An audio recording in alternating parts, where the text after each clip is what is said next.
retrouvez maintenant La foi prise au mot, votre émission de formation chrétienne présentée par Régis Burnet. Aujourd'hui, Thomas à Campis, l'imitation de Jésus-Christ. Avec Yann Sordet, bibliothécaire et historien, et le père François Potez, curé de la paroisse Notre-Dame du Travail à Paris. Bonjour et merci de nous retrouver pour La foi prise au mot, votre rendez-vous de formation chrétienne. Nous poursuivons aujourd'hui notre chemin de carême au milieu des grands textes de la spiritualité chrétienne en compagnie de celui qui est certainement le plus célèbre d'entre tous les textes mystiques, l'imitation de Jésus-Christ. Écrit au XVe siècle pour une communauté sur laquelle on va revenir, les frères de la vie commune, par un auteur inconnu ou peut-être pas, il reflète les aspirations de la dévotion nouvelle qui naît à la fin du Moyen-Âge, qui étend aux laïcs une voie spirituelle qui était jusqu'à présent proposée aux clercs. Dès son écriture, le succès est immédiat, foudroyant. Alors comment l'expliquer ? Que contient l'imitation de Jésus-Christ ? Et est-ce qu'elle nous parle encore aujourd'hui ? Deux invités pour en parler. Yann Sordet, bonjour. Bonjour. Vous êtes directeur de la bibliothèque Mazarine et vous êtes rédacteur en chef de Histoire et civilisation du livre. On va en parler juste après. Et puis, évidemment, comme pendant toute la série de Carême, le père François Potez, vous allez bien ? Très bien. Bon, vous êtes curé de Notre-Dame du Travail à Paris. Jusqu'à présent, ça se passe bien cette série ? Très très bien. Je trouve ça passionnant. Oui. Eh bien, moi aussi. J'espère que tout le monde aussi. Mais... Eh bien, moi aussi. Alors... je reviens sur Histoire et civilisation du livre, Yann Sordet. D'abord, vous allez nous expliquer ce que c'est, et vous allez nous expliquer à partir de ça comment vous êtes arrivé à l'imitation de Jésus-Christ. Alors, Histoire et civilisation du livre, c'est une revue à la fois savante et de vulgarisation qui a vocation à traiter de l'ensemble des phénomènes du patrimoine écrit, de la communication manuscrite et de la communication imprimée. Le territoire de cette revue, c'est l'ensemble des livres, qu'il s'agisse des grands livres ou des livres plus petits, des journaux, sur une période extrêmement longue qui va du Moyen-Âge jusqu'à l'époque très, très contemporaine. Et l'imitation de Jésus-Christ est justement de ce point de vue, du point de vue de l'historien du livre, un sujet absolument fascinant parce que c'est un texte qui a une longévité absolument exceptionnelle. Donc vous êtes d'accord avec mon introduction ? Ah oui, c'est le best-seller. C'est le best-seller. C'est le best-seller et cette qualité de best-seller se mesure. Elle se mesure en chiffres, en nombre d'éditions, en nombre de traductions et en tirage, en nombre d'exemplaires. C'est de toute évidence le texte qui, du XVe siècle jusqu'à la fin du XIXe siècle, est le texte qui a le plus circulé à travers le monde occidental, après la Bible elle-même, bien sûr. Alors, peut-être pour expliquer, c'est un texte en latin, donc ça veut dire qu'il y a des traductions, ou c'est simplement que des versions latines ? Et puis, dans quelle langue c'est traduit ? Alors, le texte est d'abord écrit en latin. Nous reviendrons peut-être sur les conditions de naissance de ce texte qui sont assez exceptionnelles. En tout cas, les quatre livres, les quatre grands chapitres qui composent l'imitation de Jésus-Christ sont rédigés en latin au début du XVe siècle, entre 1420 et 1427. La première diffusion manuscrite se fait en latin et dès la fin du XVe siècle apparaissent les premières traductions, des traductions en catalan, en allemand, en italien, en français, en néerlandais.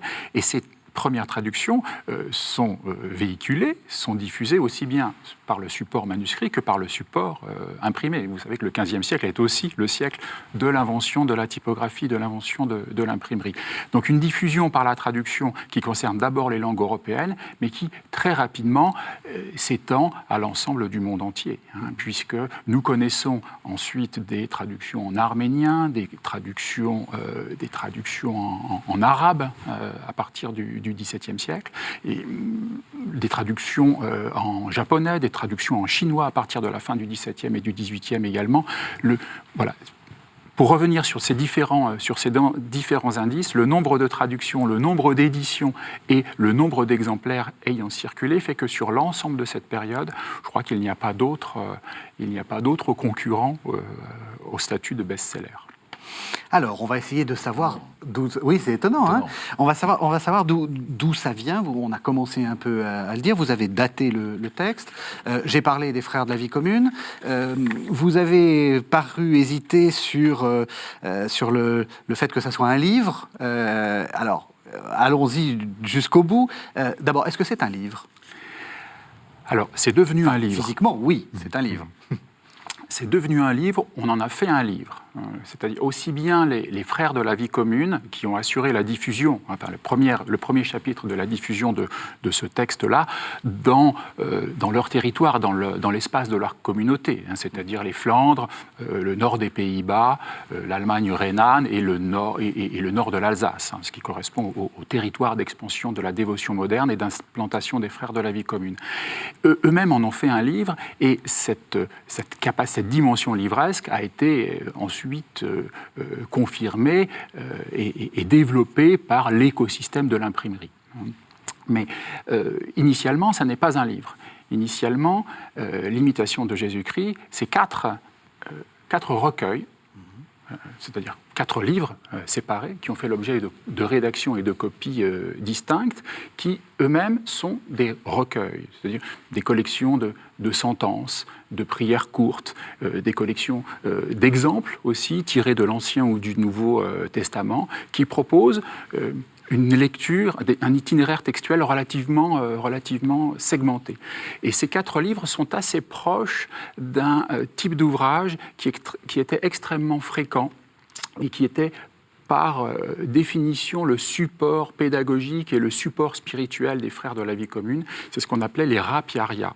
Les rapiaria, du verbe latin rapio, collecter, recueillir, prendre. Les rapiaria, c'était des recueils composites de lecture, de notes de lecture et de sentences.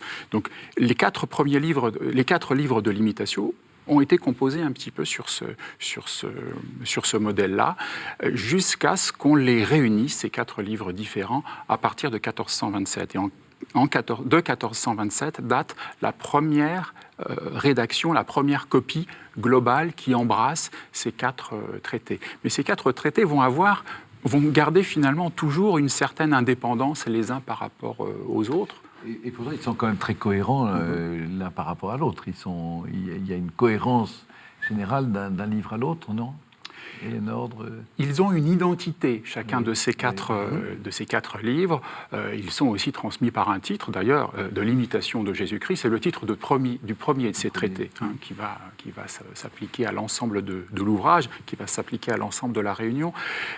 Ils ont une identité. Le premier ouvrage est plutôt consacré à la méthode de l'exercice spirituel. Quelle voie suivre quelle pratique, quelle méthodologie adopter, lecture fréquente des Écritures et tout particulièrement du Nouveau Testament, pratique des exercices spirituels, pratique de la méditation intérieure.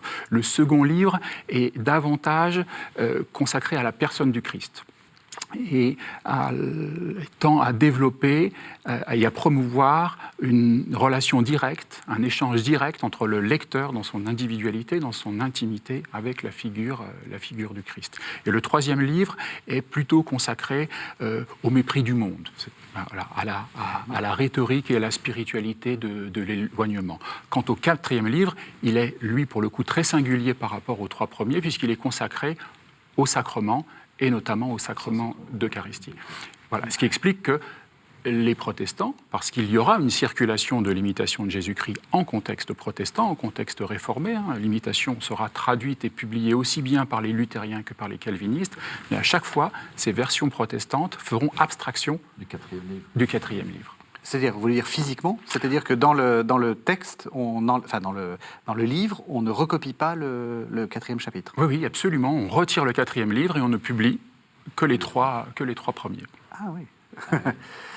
Alors, il faut peut-être maintenant arriver sur cette petite énigme. Les frères de la vie commune dont on vient de parler, dont on a parlé, c'est quoi ? Qu'est-ce que c'est que la dévotion moderne ? Et puis est-ce qu'on a une idée de l'auteur de ce texte ? Alors peut-être d'abord les frères de la vie commune. Vous les avez situés, ils sont effectivement plutôt dans les terres des Flandres, enfin l'Allemagne, le Nord. Quel est ce mouvement ? Alors c'est un mouvement qui est relativement structuré, mais pas au point, à partir du moment où il acquiert une certaine visibilité, c'est-à-dire à la fin du XIVe siècle, dans les années 1380. Il est relativement structuré, mais pas au point de rentrer dans une opposition frontale avec l'Église en place et avec la chrétienté médiévale. C'est un mouvement qui entend promouvoir des pratiques nouvelles, de lecture de la Bible. Un des impératifs des frères de la vie commune, c'est d'apprendre à lire, c'est d'alphabétiser. Et il y a une dimension pédagogique extrêmement forte. Les frères de la vie commune vont créer des écoles, vont créer des institutions de perfectionnement avec pour objectif de permettre à chaque chrétien de lire directement la Bible et d'avoir un accès direct au texte biblique. Et il y a déjà également une attention toute particulière au Nouveau Testament. Il y a déjà un christocentrisme qui est extrêmement fort dans la pensée des frères de la vie commune et de la Devotio Moderna en général, et qui explique que les historiens rattachent volontiers ce mouvement à l'ensemble des mouvements spirituels qui, d'une certaine manière, précèdent la Réforme ou du moins permettent de comprendre les inquiétudes et les recherches de nouvelles voies qui se font à la fin du Moyen-Âge. Donc, dévotion moderne et frères de la vie commune. Les frères de la vie commune, c'est aussi une organisation sociale très particulière. Sans rejeter le principe du monachisme et de l'érémitisme, ce que fera la Réforme, les frères de la vie commune tentent à promouvoir des organisations nouvelles, donnent la possibilité à des laïcs de se rassembler dans des communautés pour vivre ensemble, pour participer ensemble à la préparation des offices, pour participer ensemble à la lecture et à la copie des textes. Il y a une activité de copie, de production, de traduction du latin en langue vernaculaire qui est extrêmement importante. Ce sont des producteurs et des copieurs de textes. Alors nos téléspectateurs de Flandre, de Belgique, etc. Vont peut-être associer avec les béguines et les fameux béguinages qu'on voit encore aujourd'hui, en particulier à Bruges, il y en a un magnifique, à Gand aussi. Est-ce que c'est ça ? Est-ce que c'est le même mouvement ou est-ce qu'on est un petit peu dans un autre mouvement ? Il y a des éléments communs, mais les frères de la vie commune se reconnaissent comme tels. Il y a quand même l'idée de participer à un renouveau et un renouvellement spirituel. D'ailleurs, il y a des figures. Il y a des figures qui sont à la fois des figures intellectuelles et des figures de pédagogues. Gert Groth, Gérard Zerbolt, Florent Radvins, qui constituent les grands penseurs des premières générations de frères de la vie commune. Sont des figures qui participent à la production des textes et qui participent aux enseignements. Alors, je dois préciser aussi que les frères de la vie commune ont aussi créé des institutions relativement proches du schéma et de l'écosystème monastique. À un moment, pour structurer davantage la dévotion moderne et l'ensemble de leur réseau, ils ont senti le besoin de créer une congrégation, la congrégation de Windesheim, supposant que cette création d'une congrégation était peut-être un moyen politiquement plus rentable d'affirmer leur identité face à Rome et l'Église en place. Oui, parce qu'au début, ce ne sont pas des moines, ce sont des pieux laïcs, regroupés au départ, jusqu'à ce moment-là, ce ne sont pas des moines, ce ne sont pas au sens fort, j'en sais rien, je découvre. Moi, je connais un peu l'imitation de l'intérieur. Beaucoup. Mais le contexte de la création, ça, je découvre tout. Ça, j'écoute. Donc, c'est des laïcs. Ce sont des laïcs, ce sont principalement des enseignants. Il y a une dimension intellectuelle qui est très forte, mais qui a une dimension intellectuelle, mais la recherche d'une lucidité, mais mise au service de la spiritualité et mise au service de l'intelligence du Christ et de l'imitation du Christ déjà. Un effort de lucidité qui ne les conduit absolument pas du côté de l'université, du côté de la théologie traditionnelle. Il y a aussi cette volonté de rompre avec l'université médiévale dans son ensemble et son approche par trop abstraite. C'est le moment d'un rejet croissant du nominalisme et de l'ensemble des systèmes pédagogiques et cognitifs sur lesquels l'université médiévale avait construit ses fondations. Alors, dernière question, qui est l'auteur ? Alors, c'est le... Oui, je crois que l'auteur, on le connaît aujourd'hui. Oui. Pour vous, c'est Thomas à Kempis. C'est Thomas à Kempis. Voilà.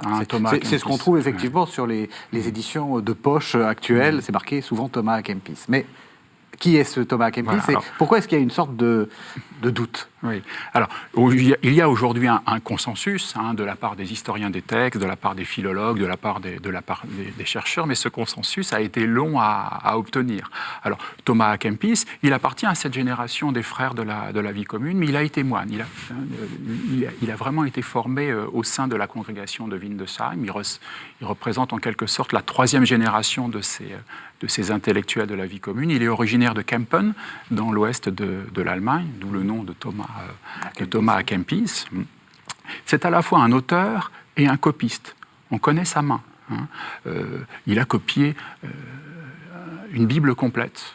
L'ensemble des cahiers qui composaient la Bible complète a été copié par Thomas à Kempis. Le manuscrit est aujourd'hui conservé à la bibliothèque de Darmstadt. Et par chance aussi, du point de vue philologique, il a laissé un manuscrit autographe de l'imitation de Jésus-Christ. Un manuscrit autographe daté précisément de 1441, qui est de sa main, qu'il signe lui-même à la fin de ce manuscrit, un manuscrit qui est aujourd'hui conservé à la Bibliothèque royale de Bruxelles. Donc voilà, mais la paternité de Thomas à Kempis a été, sur ce texte, sur l'imitation de Jésus-Christ, a été longue à démontrer, parce que pendant toute la fin du Moyen-Âge, et finalement c'est assez conforme à la tradition textuelle au Moyen-Âge et au fait que la notion d'autorité est encore tout à fait relative. L'identité de l'auteur est une notion relativement secondaire encore. Et des grands textes du Moyen-Âge ont été attribués bien tard, alors même qu'ils ont circulé de manière totalement anonyme.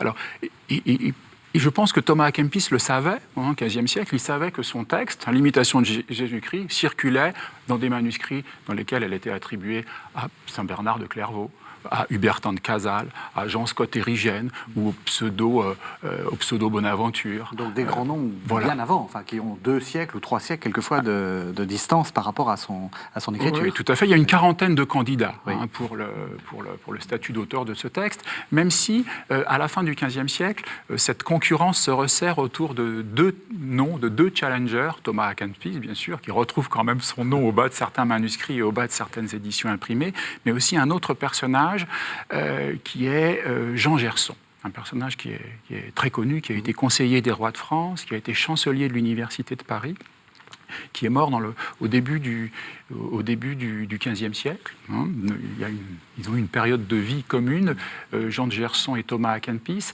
et l'attribution de ce texte-là à Jean de Gerson est pas surprenante pour différentes raisons.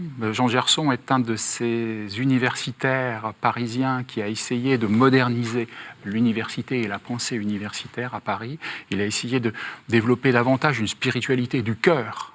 Il a publié un traité extrêmement connu, De Meditatione Cordis, la méditation du cœur, qui va être pendant très longtemps associé à l'imitation de Jésus-Christ. Donc voilà ces candidats qui se partagent les pages de titres des manuscrits et des imprimés.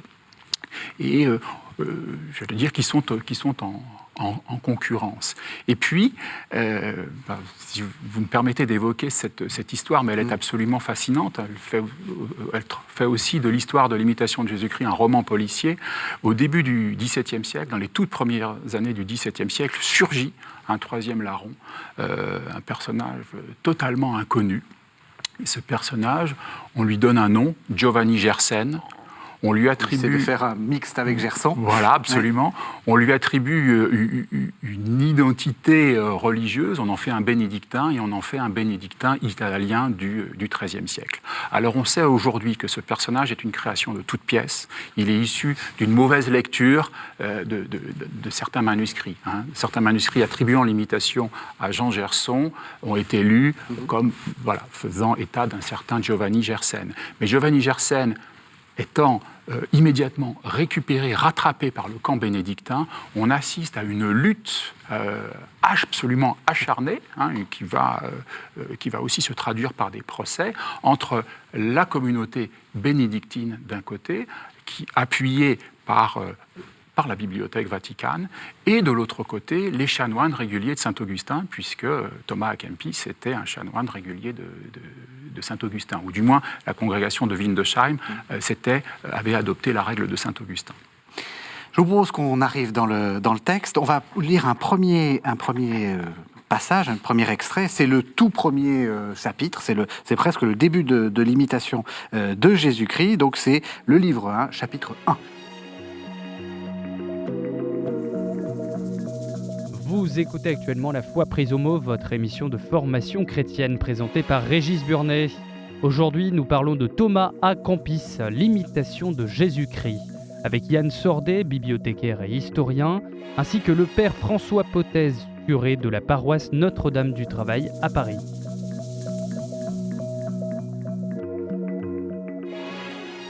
Celui qui me suit ne marche pas dans les ténèbres, dit le Seigneur.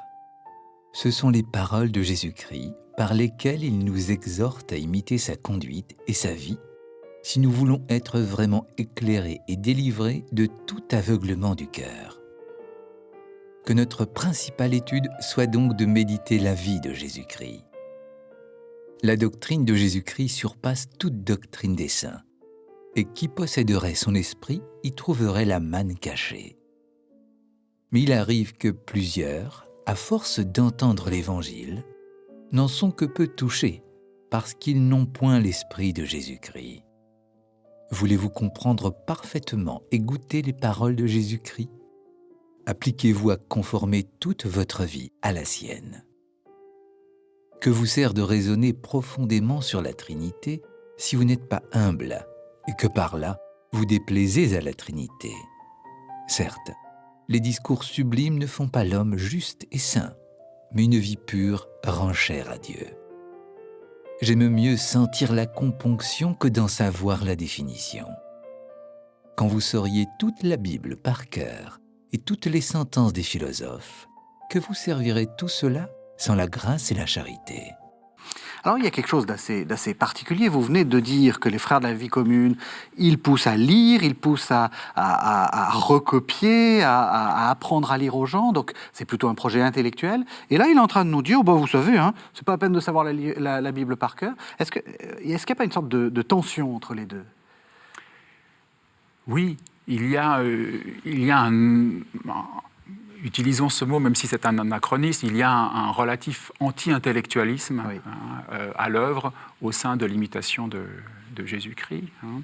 Même si les frères de la vie commune ne se sont pas frontalement opposés à la hiérarchie ecclésiastique, ne se sont pas frontalement opposés aux institutions théologiques et aux institutions universitaires, voilà. Il y a ce souci de privilégier une relation directe, intime, personnelle. On est presque dans une approche qui annonce les mystiques du XVIe siècle. Il n'est pas surprenant qu'un Ignace de Loyola, par exemple, ait conseillé la fréquente lecture de l'imitation de Jésus-Christ comme un de ses exercices spirituels, et l'a lui-même recommandé très souvent. Vous l'avez bien lu. Est-ce que c'est parce que vous êtes anti-intellectuel, François Potez ? Alors, moi, je suis désolé, je n'ai pas pu m'en empêcher. je risque de faire des confidences, mais moi, Saint François d'Assise m'a toujours beaucoup touché depuis que j'étais tout petit. Et Saint François d'Assise refusait les bouquins parce que il privilégiait absolument cette rencontre directe et personnelle avec Jésus. Et dans ses maisons, il avait été même assez sévère, par pauvreté, de laisser les livres et enfin, ça avait été un sujet d'opposition assez fort d'ailleurs avec certains de ses frères. Et comme moi, j'étais très touché quand j'étais petit et jeune par Saint François d'Assise, j'avais adopté un peu cette manière de dire je ne veux pas des choses trop compliquées et trop intellectuelles, et je veux aller à la rencontre directe de Dieu et par Jésus-Christ et dans la prière et dans la méditation. Et donc ce texte m'a énormément touché très vite parce que j'y trouvais justement la satisfaction de ma gourmandise, ma gourmandise spirituelle. Et puis après, alors quand je l'ai repris plus tard dans mes études et dans ma jeunesse sacerdotale, disons, j'ai beaucoup goûté aussi Alors, on découvre, on va certainement creuser un peu, mais il n'y a pas d'opposition par rapport à la théologie, mais il y a toujours une dimension, la dimension directe de la rencontre mystique, je dirais, est supérieure à à la rencontre, enfin à la construction intellectuelle.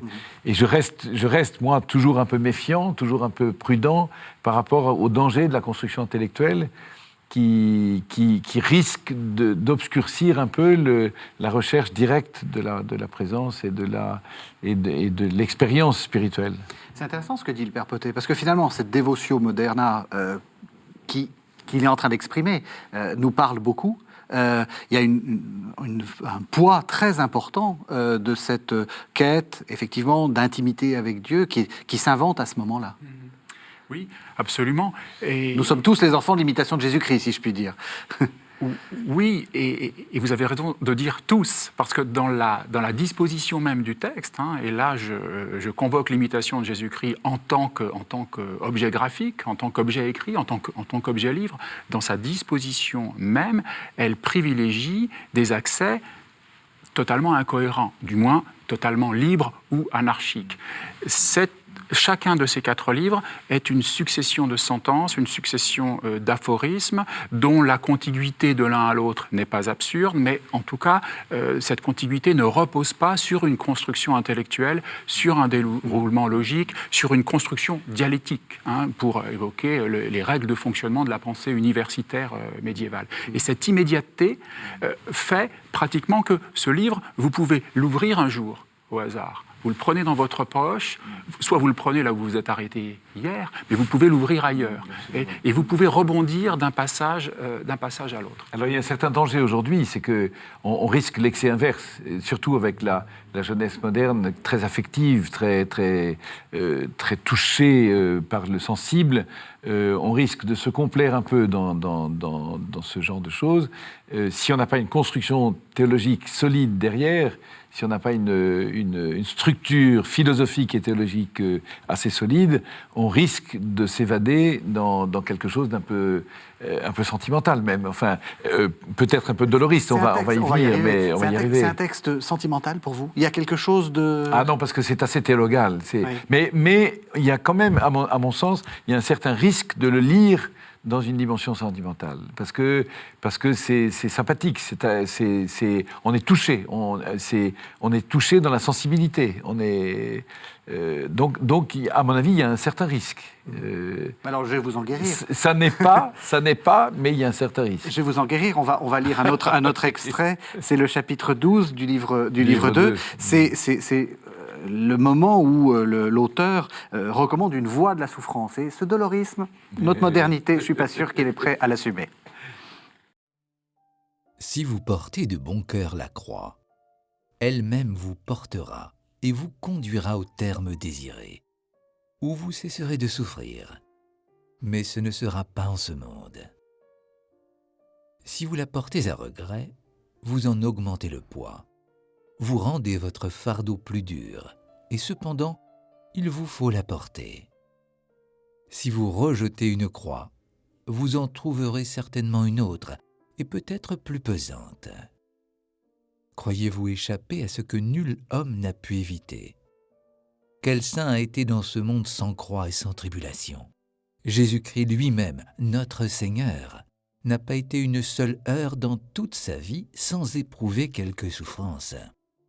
Il fallait, dit-il, que le Christ souffrit, et qu'il ressuscita d'entre les morts, et qu'il entra ainsi dans sa gloire. Comment donc cherchez-vous une autre voie que la voie royale de la Sainte Croix ? Alors, est-ce que vous assumez, Jésus-Christ lui-même n'a pas été une seule heure dans toute sa vie sans éprouver quelque souffrance ? Il est dans toute sa vie en présence de son heure. Enfin, dans l'évangile de Saint Jean, on le voit beaucoup. Mon heure n'est pas encore venue. Père, l'heure est venue. Enfin, c'est quand même... C'est-à-dire, toute sa vie, il a une conscience très forte de sa mission et d'assumer la souffrance du monde. La souffrance est entrée dans le monde avec le péché. La souffrance est entrée dans le monde avec le mal.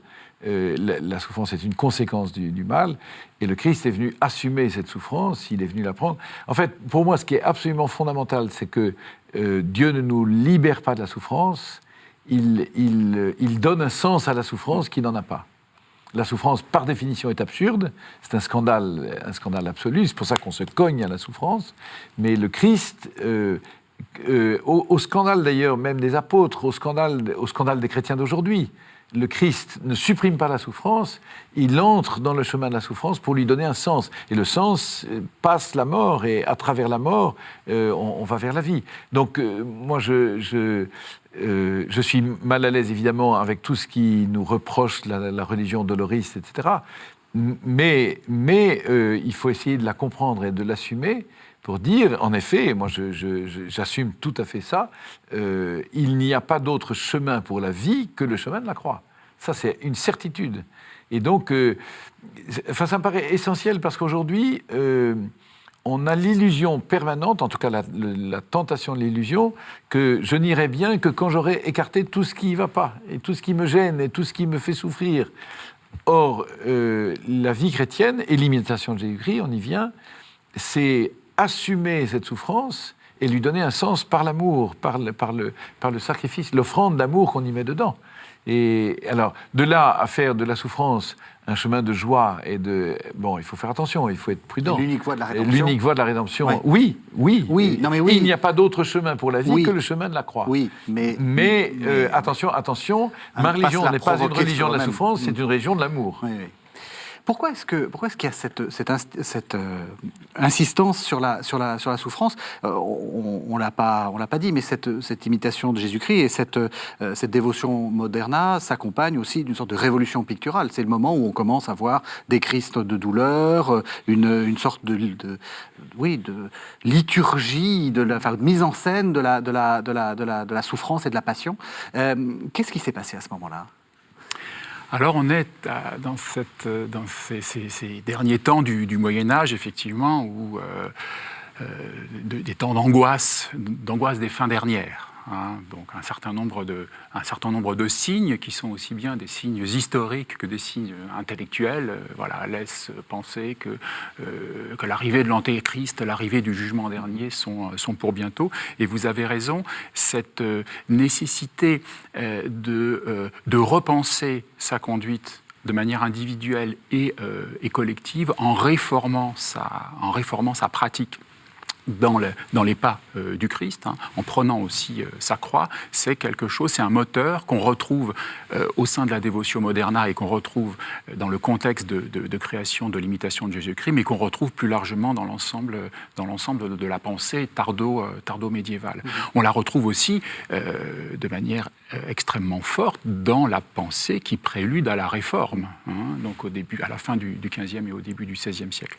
Moi, je voudrais revenir sur cette notion de souffrance parce qu'elle me semble effectivement importante. L'imitation de Jésus-Christ entend promouvoir une relation directe avec le Christ, une capacité de ressentir dans son cœur en soi la parole de Jésus, mais elle incite aussi, elle enjoint de prendre sa croix et de suivre le Christ. Si j'imite le Christ, c'est parce que la mimésis, on le sait depuis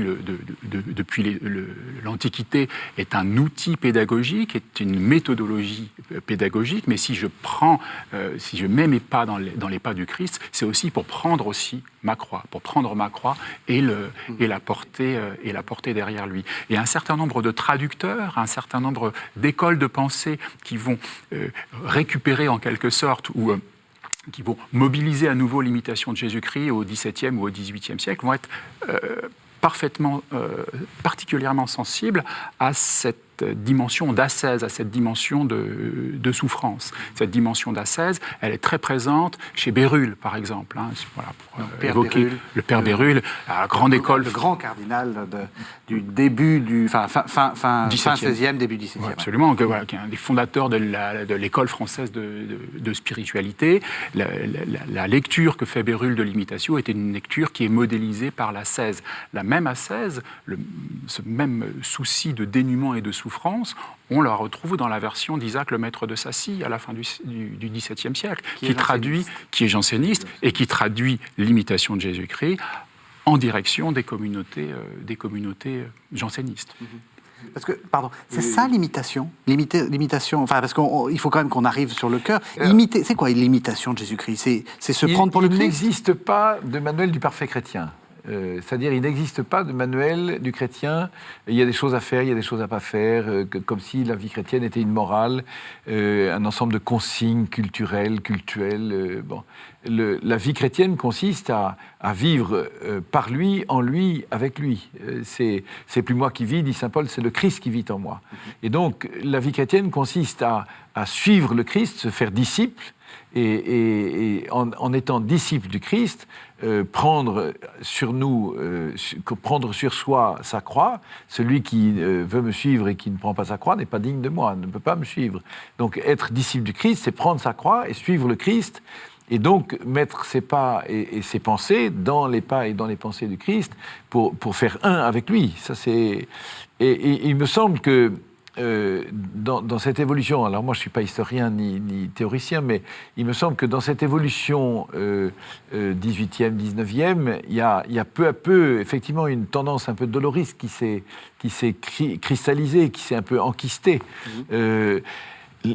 Mais jusqu'à la génération de mes parents, ma mère me disait souvent, dans notre jeunesse, on ne lisait pas la Bible. C'était même interdit pour des jeunes filles. C'était un livre qui n'était pas fait pour les jeunes filles. Et on lisait les Imitations de Jésus-Christ. C'était le livre de chevet, sur la table de chevet de ma mère. C'était toute sa jeunesse. C'était le livre mais qui était du coup un peu sorti de l'Évangile et sorti de la Bible, un peu cristallisé sur cette question de souffrance et de douleur et de croix. Il me semble, mais je m'avance peut-être, mais qu'avec les grands drames du XXe siècle, les grandes guerres les grands génocides du XXe siècle, on est tellement écœuré par la souffrance on est entré dans une ère, avec le New Age et beaucoup d'autres choses, l'ère du bien-être. On voudrait du bien-être, on voudrait même toutes les idéologies écologistes chercheraient plutôt le bien-être que la souffrance. On peut les comprendre et c'est pas si mal. Oui, mais est-ce qu'on peut quand même dire que ce qui s'est passé dans le XXe siècle, le génocide des Juifs, les génocides arméniens, le génocide des Tutsis, ça excède quand même cet appel à absolument, la souffrance. Mais on a tellement soupé de souffrance. Et puis même, quel sens est là ? Quel sens est là ? Ça, c'est même un excès infiniment excessif. Enfin, c'est ça. Mais du coup, on a un peu laissé tomber tout ça, et on voudrait retrouver la fraîcheur de l'Évangile, un enseignement beaucoup plus agréable et qui flatte un peu l'oreille et la sensibilité. Mais je pense qu'il serait quand même bon de revenir, c'est mon petit bouquin, mais de revenir à l'imitation de Jésus-Christ, qui est un livre passionnant, justement comme guide de spiritualité, comme guide de vie chrétienne. C'est un livre intéressant, vous qui êtes spécialiste de même l'objet physique. Il est relié comme un livre, comme une Bible, on a l'impression. Tout à fait, après, on a l'impression que c'est une sorte de concurrent de la Bible. Et c'est même du papier. Comme le Nouveau Testament, absolument. Enfin, je veux dire, même physiquement, c'est intéressant ce livre-là. Oui, c'est très conscient. Il y a des stratégies éditoriales. Avant l'imitation de Jésus-Christ, par exemple, au début du XVIIe siècle, se substitue très clairement dans les usages au livre d'heures. Vous savez, ce livre d'heures, qui était un petit peu l'ancêtre du bréviaire. Absolument, qui accompagnait le fidèle dans la journée et sur l'ensemble de l'année. On voit très bien que les éditeurs, les imprimeurs investissent ce marché. Le livre d'heures est en perte de vitesse. On va imposer comme le livre du quotidien l'imitation de Jésus-Christ. Et cela réussit parce que les exemplaires que nous avons conservés dans les bibliothèques, qui font partie de notre patrimoine écrit, portent des tas de mentions marginales, des interventions de ses possesseurs qui notent des tas de choses. La survenue d'un tremblement de terre, des livres de raison, c'est-à-dire les naissances et les décès dans la famille. On a aussi des prêtres qui lisent très précisément l'imitation de Jésus-Christ pour en tirer profit et pour le réinvestir dans leur sermon. Et puis, stratégie d'un nouvel ordre, à partir du XVIIIe siècle, très clairement, les imprimeurs libraires diffusent, et surtout en France, l'imitation de Jésus-Christ avec l'ordinaire de la messe, dans un seul et même volume. Voilà, l'idée est vraiment en faire la synthèse absolue. Le paroissien, ce qu'on appelait le paroissien, le petit manuel du chrétien, il y avait des citations, des pages entières de l'imitation dedans. C'était, ça c'est sûr, oui. Mais, mais je voudrais souligner, moi, que l'imitation, pour moi, moi je le définis davantage comme un livre de joie que d'un livre de douleur. Mais c'est le secret, c'est le secret d'une souffrance portée par l'amour qui se transforme en joie. Enfin, moi, j'aime beaucoup parler, j'aime beaucoup méditer sur la joie du Christ. Alors, évidemment, le mot peut choquer, mais la joie du Christ, même dans sa passion. Il réalise l'œuvre de salut et il y a une espèce d'exultation, en particulier au moment de la conversion du bon larron, par exemple, je ne meurs pas pour rien puisqu'il s'est ouvert à l'amour. Eh bien, vous me faites une excellente transition, Père François Pottet, puisque voilà, nous allons lire le 34e chapitre du 3e livre. Donc là, on est dans ce fameux 3e livre dont on a parlé avant le 4e livre, qui était le livre de l'Eucharistie, enfin des sacrements. C'est un livre qui parle de la joie parfaite. Voilà mon Dieu et mon tout. Que voudrais-je de plus ? Et quelle plus grande félicité puis-je désirer ? Ô ravissante parole ! Mais pour celui qui aime Jésus et non pas le monde, ni rien de ce qui est du monde, mon Dieu est mon tout. C'est assez dire à qui l'entend, et le redire sans cesse est doux à celui qui aime. Vous présent, tout est délectable. En votre absence, tout devient amer. Vous donnez au cœur le repos, et une profonde paix et une joie inénarrable. Ô lumière éternelle, infiniment élevée au-dessus de toute lumière créée, qu'un de vos rayons, tel que la foudre, parte d'en haut et pénètre jusqu'au fond le plus intime de mon cœur. Purifiez, dilatez, éclairez, vivifiez mon âme et toutes ses puissances, pour qu'elles s'unissent à vous dans des transports de joie. Oh, quand viendra cette heure heureuse, cette heure désirable, où vous me rassasierez de votre présence, où vous me serez tout en toutes choses. Jusque-là, je n'aurai point de joie parfaite. Vous écoutez actuellement La Foi prise au mot, votre émission de formation chrétienne présentée par Régis Burnet. Aujourd'hui, nous parlons de Thomas à Kempis, l'imitation de Jésus-Christ, avec Yann Sordet, bibliothécaire et historien, ainsi que le père François Pottet, curé de la paroisse Notre-Dame du Travail à Paris.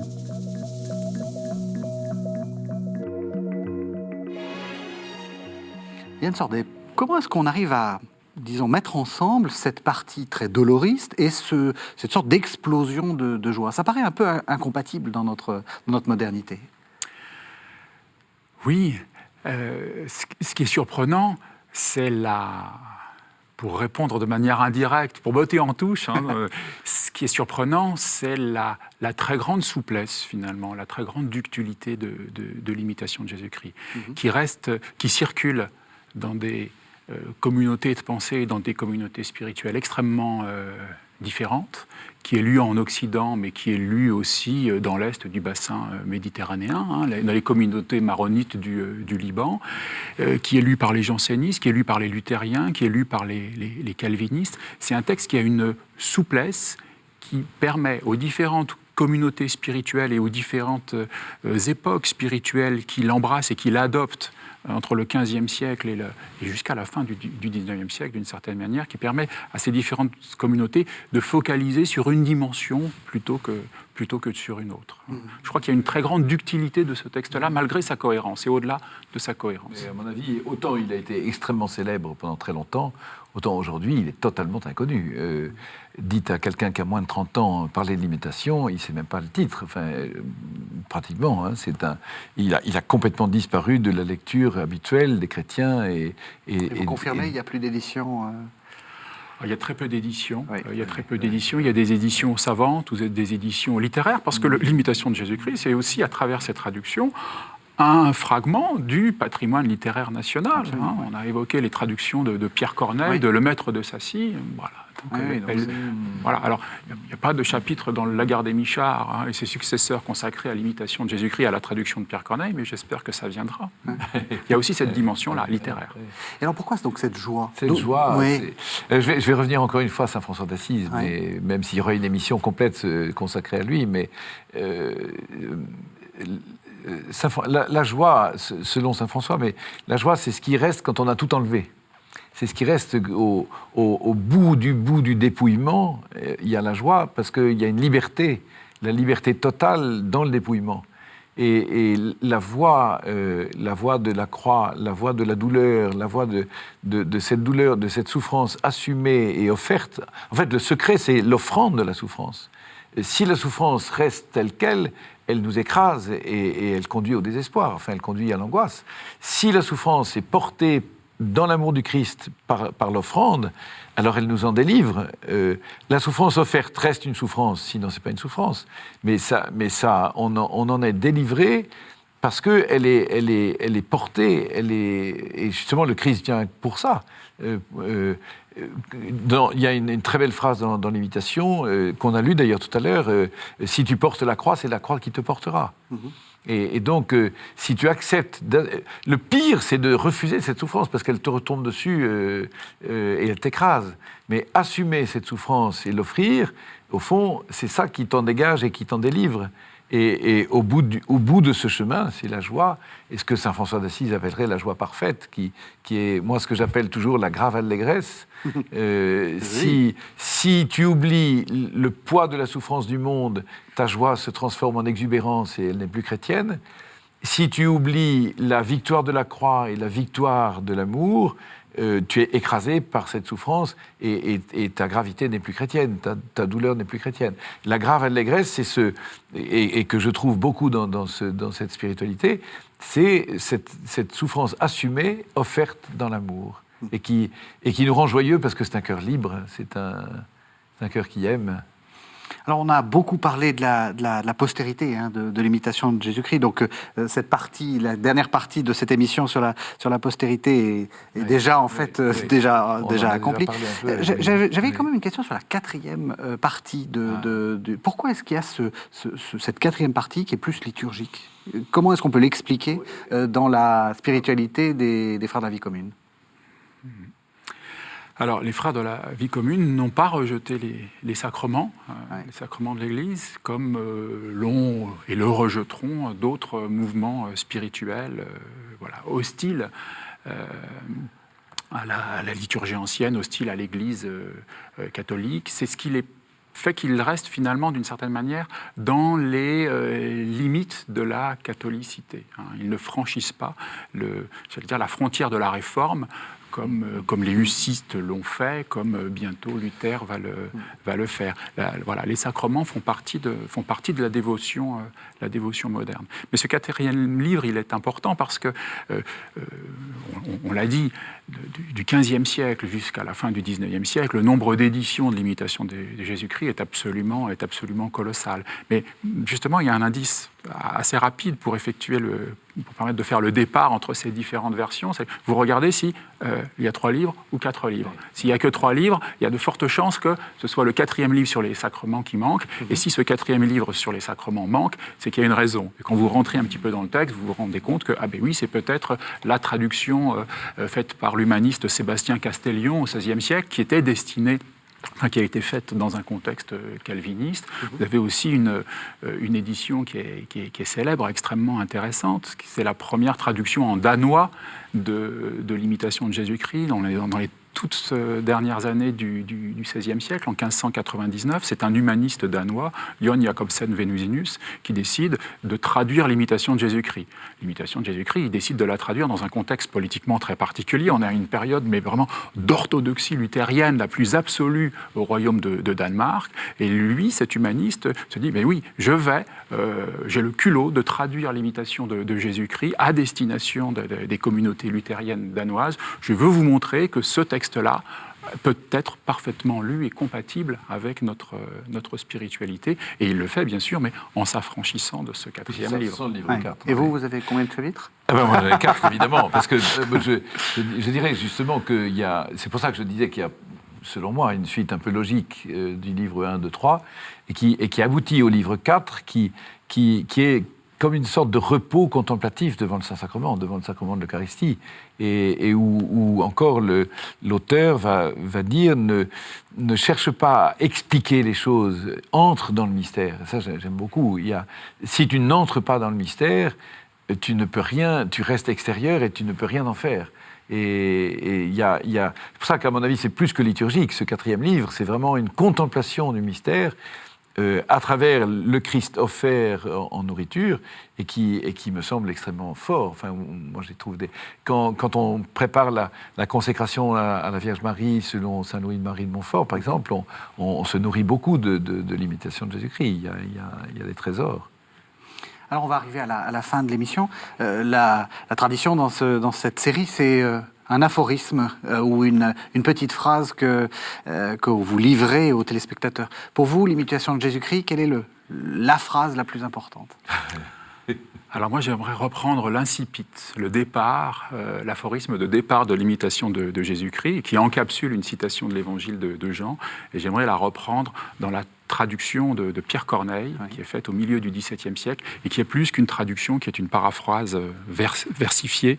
Donc, voici Pierre Corneille, après Thomas à Kempis. « Heureux qui tient la route où ma voix le convie, les ténèbres jamais n'approchent qui me suit. » Donc, c'est une relecture poétique d'un incipit qui traduit littéralement « Qui me suit ne chemine point en ténèbres ». Et vous, Alors moi j'ai beaucoup de mal, hein.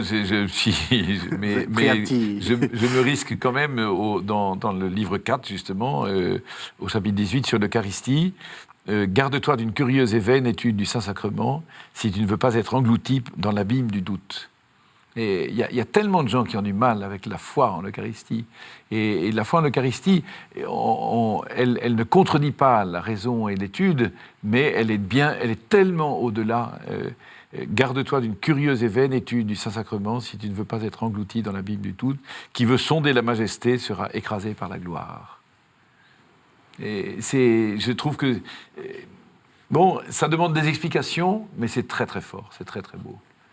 Et bien voilà, merci de nous avoir fait aimer l'imitation de Jésus-Christ. Alors, Yann Sordet, vous êtes venu avec 2 livres et une exposition qui est déjà commencée. On va peut-être commencer par les livres. Vous avez expliqué directement ce que c'est, hein, donc imitation de Jésus-Christ, 1740-1800. Oui. C'est en fait un catalogue d'exposition. Alors, pas celui-ci pour le coup. Ça, c'est une publication qui est le fruit de 4 années de recherche que j'ai conduit avec Martine Delaveau, qui est récemment décédée, un programme de recherche consacré à l'édition et à la diffusion de l'imitatio Christi du XVe siècle jusqu'au début du XIXe siècle, programme qui avait été supporté par la Bibliothèque nationale de France, subventionné par la Bibliothèque nationale de France, la Bibliothèque Sainte-Geneviève et la Bibliothèque Mazarine. Et puis alors ça c'est voilà. Donc un succès de librairie européen, c'est ce que vous nous avez expliqué, hein, l'imitation de Jésus-Christ.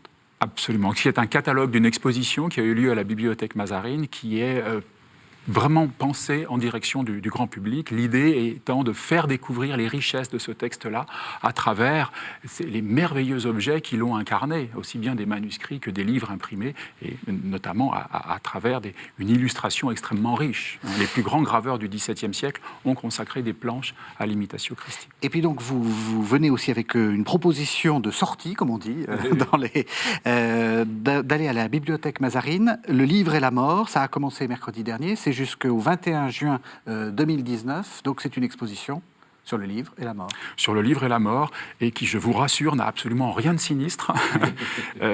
Voilà, notre objectif a été de voir comment le livre, dans toute sa diversité, traitait de la mort avec un grand M, de l'allégorie de la mort, mais traitait aussi des morts du quotidien. C'était l'occasion de traverser. La question centrale de notre temps. Eh bien, donc, on va peut-être y trouver la réponse à la Bibliothèque Mazarine. Merci vraiment à tous les deux de nous avoir parlé de l'imitation de Jésus-Christ. Merci de nous avoir suivis. Vous savez que vous pouvez retrouver cette émission sur le site de la chaîne www.ktotv.com. Vous pouvez la regarder autant de fois que vous le voulez. C'est gratuit. On se retrouve la semaine prochaine pour un nouveau numéro de La Foi prise au mot consacré à, justement, ces fameux textes spirituels.